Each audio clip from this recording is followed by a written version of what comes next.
ప్రపంచవ్యాప్తంగా 2 కోట్ల మంది క్యాన్సర్ బారిన పడ్డారని 2022 గణాంకాలు తెలిపాయి. 2050 నాటికి 35 కోట్లకు చేరొచ్చు. మన దేశంలో సుమారు 15 లక్షల క్యాన్సర్ పేషెంట్స్ ఉన్నారు. ప్రతి 1,00,000 మందిలో 100 మంది క్యాన్సర్ బారిన పడే అవకాశం ఉంది. మహిళల్లో ప్రతి 8 మందిలో ఒకరికి క్యాన్సర్ వచ్చే అవకాశం ఉందని ప్రపంచ ఆరోగ్య సంస్థ వెల్లడించింది. క్యాన్సర్ పై పూర్తి అవగాహన అందించి క్యాన్సర్ నుంచి తెలుగు ప్రజలను కాపాడే ప్రయత్నం చేస్తోంది సుమన్ టీవీ. మీ మోకాల నొప్పులకు ఎటువంటి సర్జరీ లేకుండా ఎపియాన్ పెయిన్ క్లినిక్ అందిస్తున్న అత్యాధునిక చికిత్స. సర్వైకల్ క్యాన్సర్ అంటే గర్భసంచి ముఖద్వారంలో వచ్చేటువంటి ఒక రకమైన క్యాన్సర్. ఇది వరకు అది మహిళల్లో మోస్ట్ కామన్ క్యాన్సర్ లాగా ఉండేది.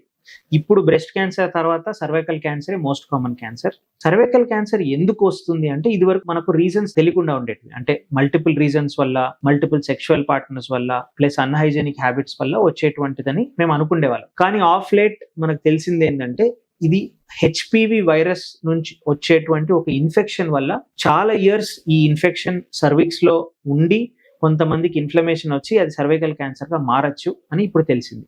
సో హెచ్పివి అంటే అదొక ఇన్ఫెక్షన్. హెచ్పివి వైరస్ అంటే అదొక ఇన్ఫెక్షన్. అది ఎలా వస్తుందంటే న్యాచురల్ గా కూడా నార్మల్ గా యంగర్ ఏజ్ లో 20s లో, బిలో 20s లో ఇనిషియల్ సెక్షువల్ కాంటాక్ట్ ద్వారా రావచ్చు. లేకపోయినా some times because of normal day to day activities and unhealthy habits ఒక్కొక్కసారి రావచ్చు.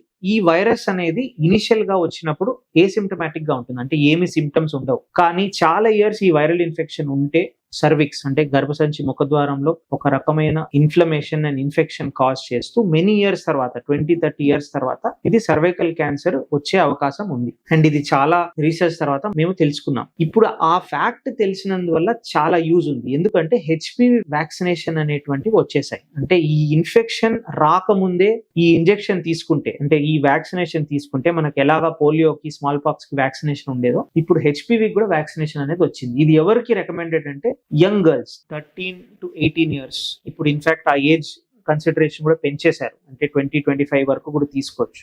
వీరికి మార్కెట్ లో గార్డాసిల్ 9 అనేటువంటి వ్యాక్సిన్ అవైలబుల్ ఉంది. అది HPV specific vaccine.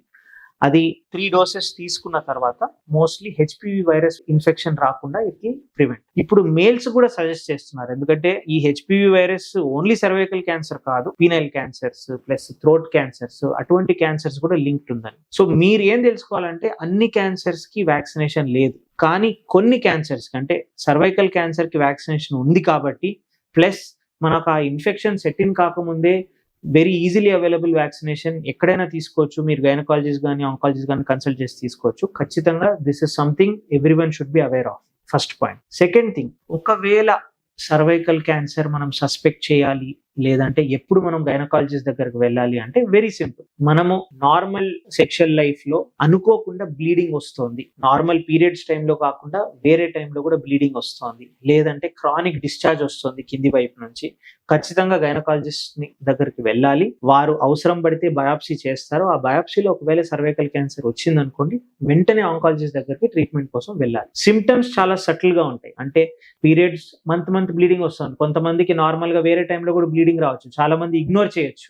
But don't ignore intermenstrual bleeding. ఇంకోటి క్రానిక్ డిశ్చార్జ్, కాన్స్టెంట్ గా వాటర్ వస్తూ ఉంటుంది, పస్ వస్తూ ఉంటుంది, స్మెల్ వస్తూ ఉంటుంది. సో దీస్ ఫ్యాక్టర్స్ ఎప్పుడు ఇగ్నోర్ చేయకండి. 80% of the time non cancer ఉండొచ్చు, ఏదైనా ఇన్ఫెక్షన్ వల్ల ఉండొచ్చు, కానీ ఆ 20% మనం డిటెక్ట్ చేస్తే అర్లీగా we can treat or cure it. So మనం క్యూర్ గురించి మాట్లాడుకుంటే ఫస్ట్ స్టెప్, ఒకవేళ అది సర్వైకల్ క్యాన్సర్ అని డయాగ్నోజ్ అయిన తర్వాత మనం కొన్ని టెస్ట్ చేస్తాం. మెయిన్ టెస్ట్ వచ్చేసి ఎంఆర్ఐ అంటే మనకి ఎంత వరకు లోకల్ గా ఆ సర్విక్స్ గర్భసంచి ముఖద్వారం నుంచి బయటికి ఎంత స్ప్రెడ్ అయింది తెలియడానికి ఒక ఎంఆర్ఐ టెస్ట్. బాడీలో ఎక్కడైనా లంగ్ గానీ, బోన్ గానీ, లివర్ గానీ స్ప్రెడ్ అయిందా లేదా తెలుసుకోవడానికి ఒక పెట్ సిటీ అనేది చేస్తాం నార్మల్. ఇది చేసిన తర్వాత చాలా తక్కువ స్టేజ్, చిన్న స్టేజ్ లో ఉంది, ఎక్కడికి స్ప్రెడ్ కాలేదు అన్నప్పుడు నార్మల్ గా సర్జరీ సజెస్ట్ చేసి క్యూర్ చేస్తాం. లేదు కొంచెం లోకలీ అడ్వాన్స్డ్ గా ఉంది అంటే అక్కడ నుంచి కొంచెం సైడ్ కి పాకింది అంటే కీమోథెరపీ ప్లస్ రేడియేషన్ అనేటువంటిది కాంబినేషన్ లో ఇస్తాం.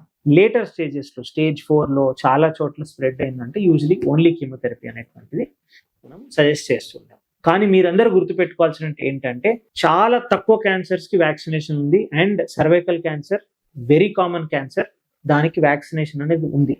వ్యాక్సినేషన్ అంటే ఒకవేళ అది ఎఫెక్టివ్ అయితే 100% మీకు ఆ క్యాన్సర్ రాదని.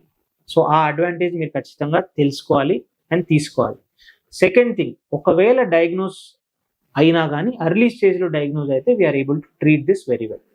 బ్రెస్ట్ క్యాన్సర్ అంటే ఆడవాళ్ళల్లో రొమ్ములో వచ్చేటువంటి ఒక రకమైన క్యాన్సర్. బ్రెస్ట్ క్యాన్సర్ ఈ నడుమద చాలా కామన్. ఇన్ఫాక్ట్ ఫీమేల్స్ లో వచ్చేటువంటి మోస్ట్ కామన్ క్యాన్సర్ అనేటువంటిది బ్రెస్ట్ క్యాన్సర్. సో దీని సైన్స్ అండ్ సింటమ్స్ ఏంటి, ముందుగా మనం ఎలా డిటెక్ట్ చేయాలి, డిటెక్ట్ చేసిన తర్వాత ఎవరి దగ్గరకు వెళ్ళాలి, ట్రీట్మెంట్స్ ఉన్నాయా లేదా అనేటువంటివి మనం మాట్లాడుకుందాం. ఇప్పుడు ఫారెన్ కంట్రీస్ లో చూస్తే గైడ్ లైన్స్ ఏమంటున్నాయంటే 45-50 ఇయర్స్ దాటిన తర్వాత ప్రతి మహిళ ఇయర్లీ వన్స్ లేదంటే 2 సంవత్సరాలకు ఒక్కసారన్నా మ్యామోగ్రామ్ అంటే 2 బ్రెస్ట్లది ఒక రకమైన ఎక్స్రే అంటారు.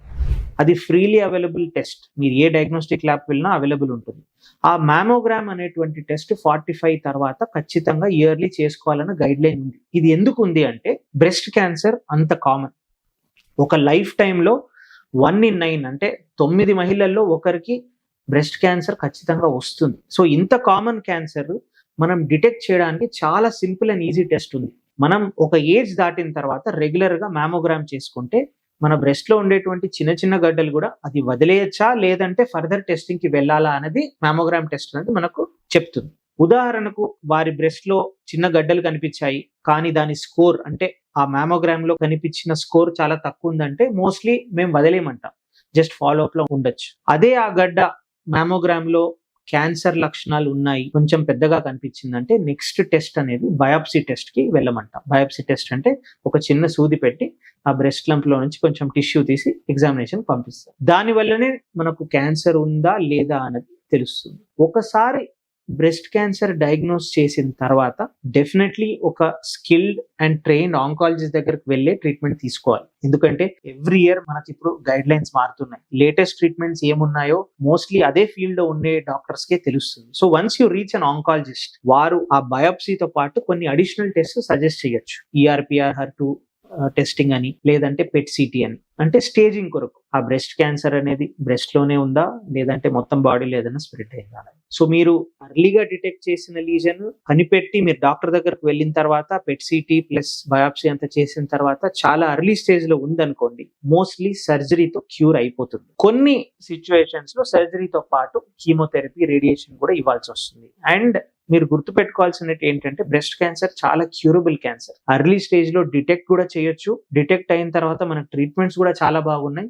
ప్లస్ సర్జరీ అయిన తర్వాత you can live a normal life as well. Problem ఎప్పుడు వస్తుందంటే ఇటువంటి బ్రెస్ట్ లో కనిపెట్టిన గడ్డ మనం చాలా రోజులు ఇగ్నోర్ చేసుకుంటూ వేరే వాళ్ళకి చెప్తే ఏమని అనుకుంటారేమో అనుకొని ఇప్పుడు వచ్చిన గడ్డే కదా 3 months తర్వాత చూసుకుందామని ఇగ్నోర్ చేస్తే అది ఎప్పుడు ఎలా స్ప్రెడ్ అవుతుందని some times we cannot predict. చిన్నగా ఉండే బ్రెస్ట్ లంప్ కూడా బాడీలో ఉండేటువంటి లివర్, లంగ్, బోన్స్ కూడా వెళ్ళొచ్చు. అప్పుడు అది స్టేజ్ 4 అవుతుంది. స్టేజ్ 4 లో మనకు ట్రీట్మెంట్స్ ఉన్నాయి కానీ డెఫినెట్లీ స్టేజ్ 1, స్టేజ్ 2 లో డిటెక్ట్ చేసి 100% ఇచ్చేటువంటి రిజల్ట్స్ అయితే స్టేజ్ 4 లో ఉండవు. సో అది మీరు గుర్తుంచుకోవాలి. ఇంకోటి రిస్క్ ఫ్యాక్టర్స్. చాలా మంది మహిళలు 60-70 ఇయర్స్ లో బ్రెస్ట్ క్యాన్సర్ డిటెక్ట్ అయిన తర్వాత నా దగ్గరకు వచ్చి అడిగే క్వశ్చన్, సార్ ఎందువల్ల వస్తుంది, నేను ఏమైనా తప్పు చేశానా, డైట్ వల్ల ఏమైనా వచ్చిందా, లేదంటే ఏం ప్రాబ్లం వల్ల వచ్చిందా, అన్ని జెనెటిక్ ఏనా, లేదంటే నా ఫుడ్ వల్ల వచ్చిందా అని. సో ఈ డౌట్స్ అందరికీ వస్తుంటాయి. మీరు గుర్తుపెట్టుకోవాల్సినది ఏంటంటే క్యాన్సర్ అనేది మన బాడీలో వచ్చేటువంటి చిన్న చిన్న చేంజెస్, మ్యూటేషన్స్ అంటారు వీటిని, అక్యుములేట్ అయిన తర్వాత వస్తాయి. ఆ మార్పులు మనం కొన్నిసార్లు మార్చలేము. మనం పుట్టిన తర్వాత పెరుగుతూ ఉన్నప్పుడు మనకు ఎట్లా గ్రే హెయిర్ వస్తుంది, ఎలా మన స్కిన్ ఓల్డ్ అవుతుందో అలాగనే మన బాడీలో ఉండే సెల్స్ లో మ్యూటేషన్స్ అంటే కొన్ని చేంజెస్ అనేవి జరుగుతూ ఉంటాయి. సో ఓల్డ్ ఏజ్ లో 60-70లో వచ్చేటువంటి క్యాన్సర్స్ చాలా సర్ప్రైజింగ్ ఏం కాదు. బికాస్ అన్ని ఇయర్స్ మన బాడీ ఇన్ని స్మాల్ చేంజెస్ అక్యుములేట్ చేసుకున్నాయి కాబట్టి ఈ క్యాన్సర్స్ రావచ్చు. అదే యంగ్ ఏజ్ లో 20 years, 30 years అటువంటి పేషెంట్స్ కి క్యాన్సర్ వచ్చిందంటే మోస్ట్లీ మనం జెనెటిక్ కాజెస్ వల్ల వచ్చి ఉండొచ్చు అనొచ్చు. జెనెటిక్ కాజెస్ అంటే ఏంటి, వంశపారంపర్యంగా వచ్చినటువంటి క్యాన్సర్స్. అవి కూడా టెస్ట్ చేయడానికి ఇప్పుడు మనకు టెస్ట్ అవైలబుల్ ఉన్నాయి. ఒకవేళ ఓల్డర్ పేషెంట్స్ లో వచ్చినటువంటి అయితే ట్రీట్మెంట్ యూజువల్లీ సజెస్ట్ చేస్తాం. యంగ్ ఏజ్ లో వచ్చినటువంటి అయితే ట్రీట్మెంట్ అదే ట్రీట్మెంట్, కానీ వారికి జెనెటిక్ టెస్టింగ్ కూడా చేసుకొని వారి పిల్లల్లో, ఫ్యామిలీ మెంబర్స్ లో ఉందా లేదా మనం యూజువల్ గా డిటెక్ట్ చేస్తాం. మన కంట్రోల్లో పార్షియల్ గానే ఉంటుంది. ఈ జెనెటిక్ చేంజెస్, మ్యూటేషన్స్ అనేటువంటివి మన బాడీలో ఎప్పుడు జరుగుతుంటాయి. కానీ diet and lifestyle changes అంటే చాలా వెయిట్ ఉండడం, ఎక్కువ అన్హెల్తీ డైట్ తీసుకోవడం, ఎక్సర్సైజ్ లేకపోవడం, ప్లస్ చాలా ఆర్టిఫిషియల్ కెమికల్స్ కి ఎక్స్పోజ్ చేయడం, ఇవన్నీ కూడా క్యాన్సర్ కి లింక్ ఉంది. They are all called as carcinogens, అంటే క్యాన్సర్ కాజ్ చేసేటువంటి సబ్స్టెన్సెస్. 1:1 రిలేషన్ ఎస్టాబ్లిష్ చేయడం చాలా కష్టం. అంటే ఇది ఒక్కటి తీసుకున్నందువల్ల క్యాన్సర్ వస్తుందని కాదు, ఇటువంటి multiple chemicals, multiple food habits, unhealthy life style habits ఇవన్నీ అక్యుములేట్ అవుతూ మనకు క్యాన్సర్కి లీడ్ ఆన్ కావచ్చు.